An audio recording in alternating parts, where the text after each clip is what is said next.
حضرت خدیجہ رضی اللہ عنہا کا نماز جنازہ کیوں نہیں پڑھایا گیا؟ رسول اللہ صلی اللہ علیہ وسلم کو صبح اٹھتے ہی خبر مل گئی کہ ان کی محبوب بیوی حضرت خدیجہ رضی اللہ عنہا انتقال کر گئی ہیں۔ سارے مکے میں یہ خبر جنگل کی آگ کی طرح پھیل گئی، لیکن کوئی جنازے کے لیے نہیں آیا کیونکہ اس وقت جنازہ۔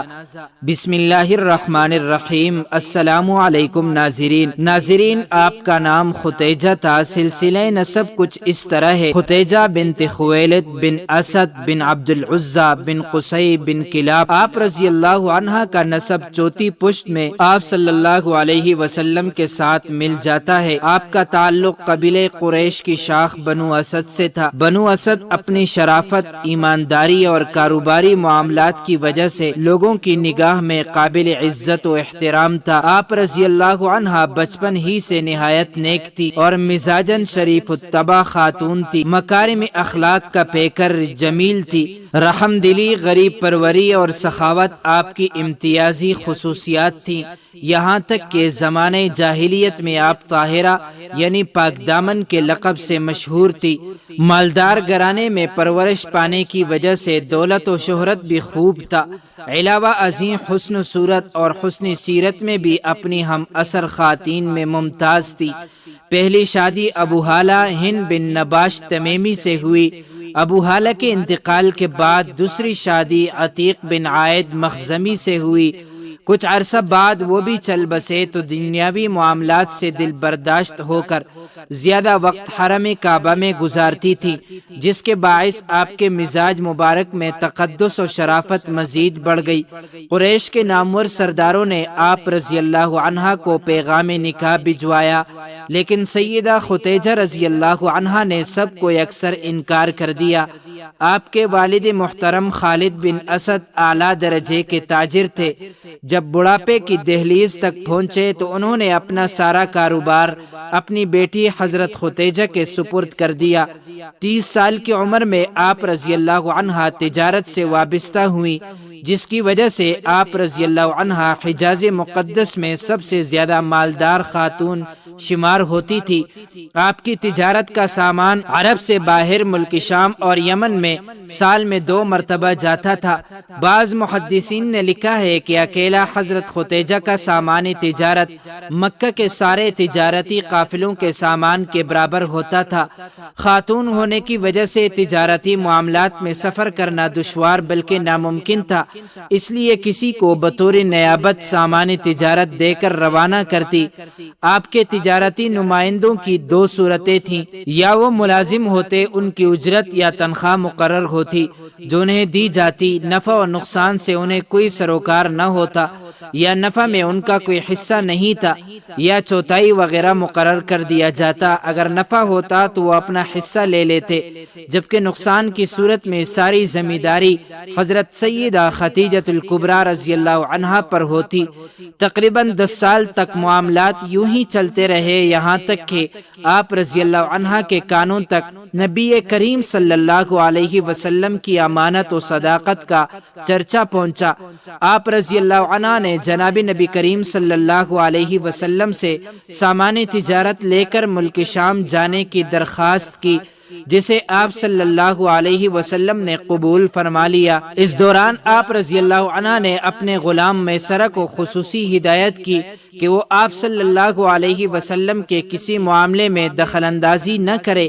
اس تجارتی سفر میں اللہ تعالیٰ نے بے حد برکت دی اور نفع پہلے سے دگنا ہوا، چونکہ میسرہ حضور صلی اللہ علیہ وسلم کے حسن اخلاق، معصومانہ سیرت کا تجربہ اور معاملہ فہمی کا مشاہدہ کر چکا تھا، اس لیے انہوں نے واپس آ کر اس کا اظہار کرتے ہوئے ام المومنین سیدہ خدیجہ رضی اللہ عنہا کو سب کچھ بتلایا کہ آپ صلی اللہ علیہ وسلم نہایت معاملہ فہم، تجربہ کار، خوش اخلاق، دیانتدار، ایماندار، شریف النفس اور مدبر شخص ہیں۔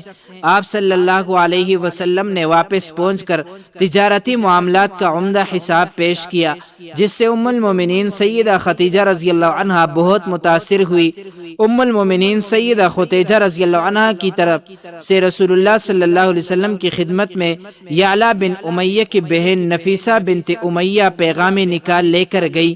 نفیسہ کا بیان ہے کہ میں آپ کے پاس آئی ہوں، کہا کہ آپ نکاح کیوں نہیں کر لیتے؟ آپ نے فرمایا کہ میں نادار اور خالی ہاتھوں سے کس طرح نکاح کر سکتا ہوں؟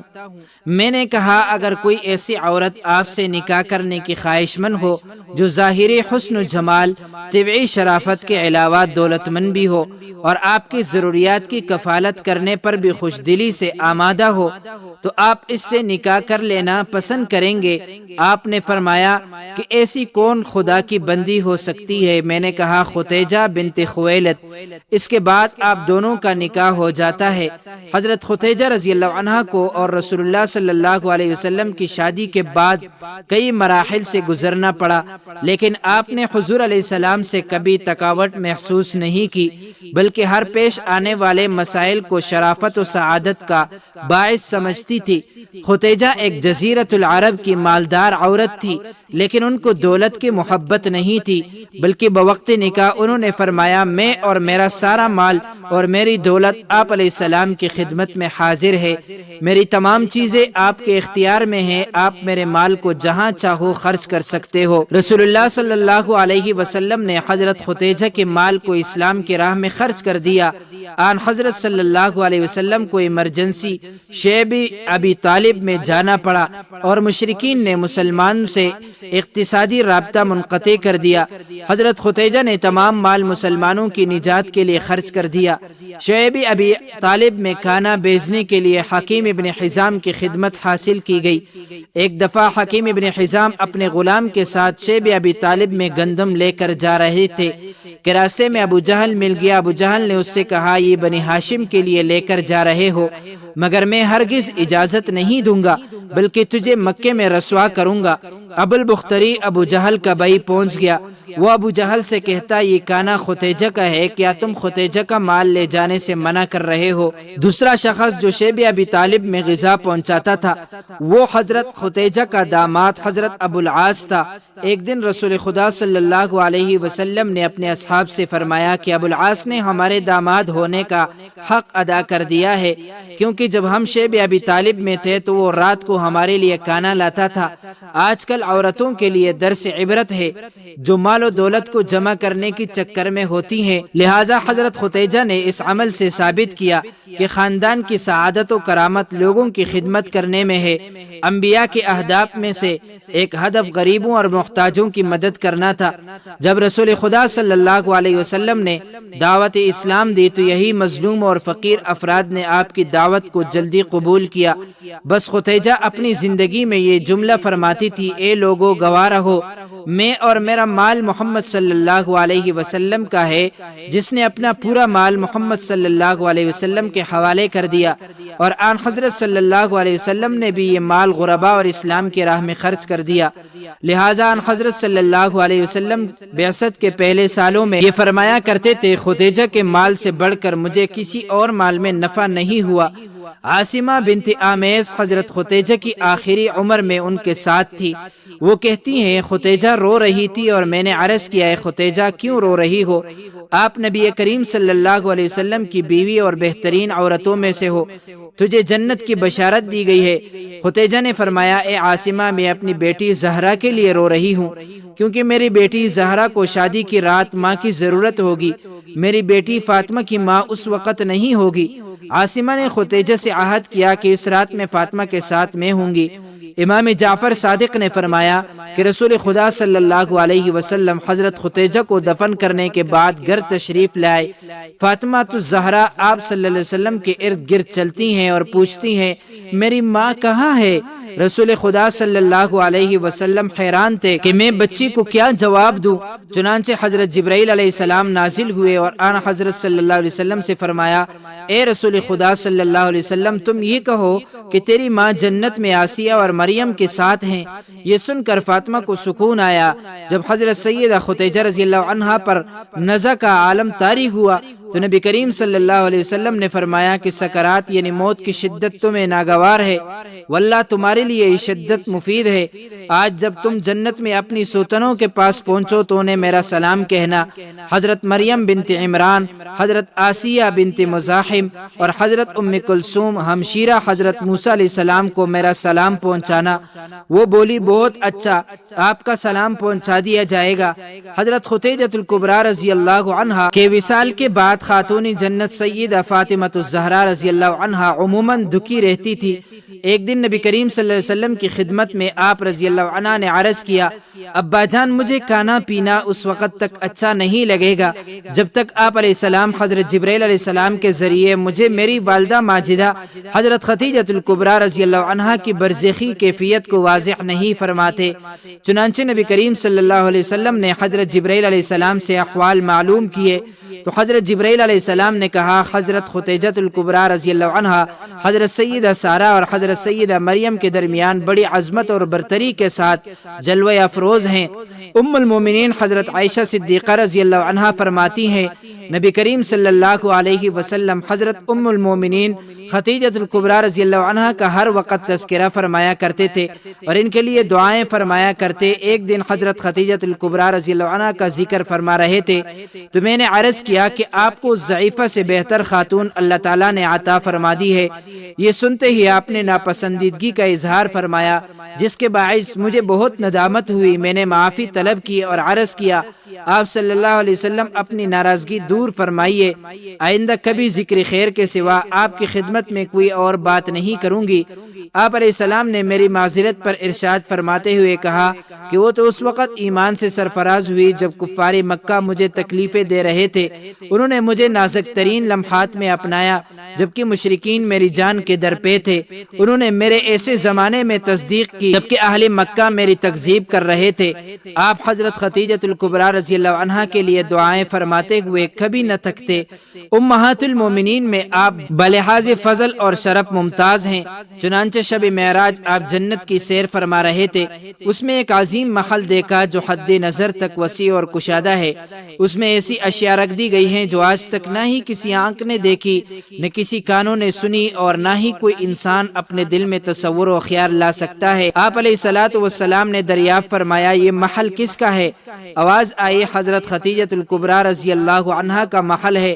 آپ نے فرمایا، میں انہیں یہ ہدیہ پیش کرتا ہوں کہ اللہ تعالیٰ نے انہیں دنیا کے بدلے جنت میں محل عطا فرمایا ہے۔ امام طبری سے مروی ہے کہ عورتوں میں سب سے پہلے حضرت سیدہ ختیجۃ الکبریٰ رضی اللہ عنہا ایمان لائی۔ نبی کریم صلی اللہ علیہ وسلم نے ماہ رمضان المبارک میں پیر کے دن اپنی بعثت کا اعلان فرمایا۔ حضرت ختیجۃ الکبریٰ رضی اللہ عنہا نے اسی روز ان کی نبوت اور رسالت کی تصدیق کی اور ایمان کا شرف پایا۔ نبی کریم صلی اللہ علیہ وسلم کا ماہ رمضان المبارک میں معمول تھا کہ غار حرا میں جا کر مصروف عبادت رہتے۔ جب مہینہ گزر جاتا تو آپ مکہ مکرمہ تشریف لے آتے۔ گھر میں جانے سے قبل بیت اللہ شریف کا 7 بار طواف کرتے۔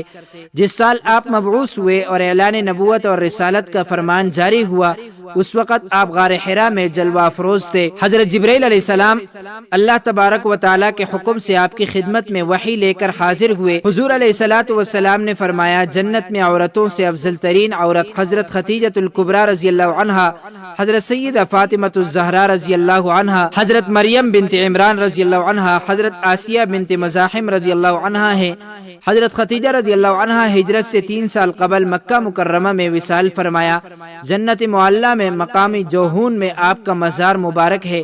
آپ نے 65 سال عمر پائی۔ آپ کی قبر شریف میں حضور سید عالم صلی اللہ علیہ وسلم اترے، اس وقت تک نماز جنازہ فرض نہیں ہوئی تھی۔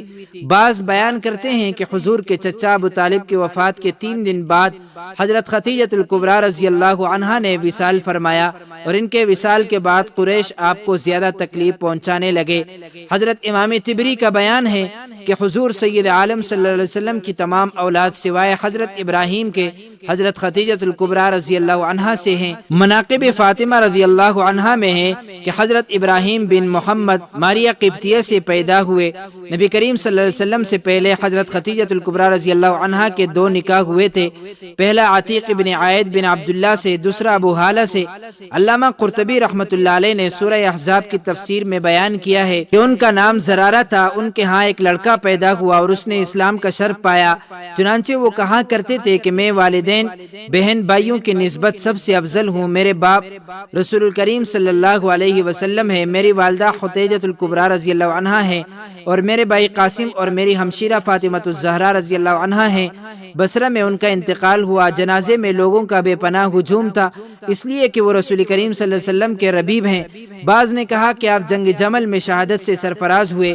ایک مرتبہ حضرت خدیجہ الکبریٰ رضی اللہ عنہا نبی کریم صلی اللہ علیہ وسلم سے عرض گزار ہوئی، یا رسول اللہ صلی اللہ علیہ وسلم، جب حضرت جبرائیل علیہ السلام آپ کی خدمت میں حاضر ہوں تو مجھے بھی دکھائیے گا۔ چنانچہ جبرائیل علیہ السلام آئے، حضور سید عالم صلی اللہ علیہ وسلم نے فرمایا، خدیجہ ادھر آؤ اور میری دائیں ران کے قریب بیٹھ کر دیکھ لیجئے۔ چنانچہ انہوں نے ایسا ہی کیا۔ آپ نے پوچھا، خدیجہ کیا تم جبرائیل کو دیکھ رہی ہو؟ عرض کیا ہاں۔